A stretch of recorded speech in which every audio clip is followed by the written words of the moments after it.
kukyaba okugaana abantu bagamba tebalina bayimbi abikoze bitya ane nalabiye omukulu yani Julius Kyazze ng'avuddeyo ng'atangaza ku bayimbi baabwe n'engeri bakwatagana nabo ne batutegeeza nti nekisooka yakyusa n'annyonnyola kuba kati omugambo gwa Winnie gwali gwafubutuka ku kyo gamba munagera kwawukana ne Swags batugambako wano yagambako nti simanyi alinda amalayo bivvulu agende kati okusinziira ku bagamba nti bakonfamize tubinwaji bakyali naye era bye bamukolera bamukola ki badistributinga music we bamubuukingira n'okumanaginga endorsement ze nera ndabanga byebimu naye kati kino kiddayo nti tebasalawo wawaalaze kikyakoze bo ba music wa mukola business bamudistributinga abafunye ba client ne babookinga endongo ye n'okumanaginga endorsement z'abakoze eki akoze then obulamu obubo obulala n'abwetambuliriza then bakugamba nti abayimbi abalala contract zaabwe zikyuka okusinziira ku mbeera ekola ki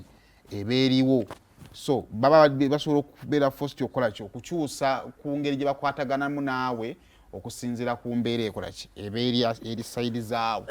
okay so kati ebyo abali balowooza nti nwaji naye bibeerabeeramuko as management basobola no shaking amuko shake the mango tree of happy reaction yawe tebagiwulira ne bagira ne banywezaamu nfuna naye nze erabanga ekita kyabakolera ekintu ekyo mu bulungi nwaji aveeyo addewo azofuna ttiimu gyakola naye mu bulungi bw'aba nga ayagala kukola ssente naye buli kimu kirina obudde bwakyo nze ndowooza ali mu myaka gya kukola ssente kuba bw'ataagaggawa kati agenda kugaggawala ddi so beera ng'afuna za rent nakulya tuyinza okutuuka mu maaso eyo nga kawoshi tezikyakola nga wonna we booleza emmotoka wonna baazimbawo so kati nwaji ali mu time ey'okukola ssente edecision emenya naye yeetaaga ogikola ate mu bulungi Swangs bamanye nti maybe kali abahandling endorsement zange oba biki naye kano akabizinensi kaakaalo ku kyalo yeekolere ku ssente ze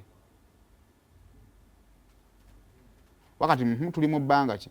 okuleka batuleke Winnie yasemba dy okuba oluyimba olw'amaanyi empozi yadde era nzijukira batuleke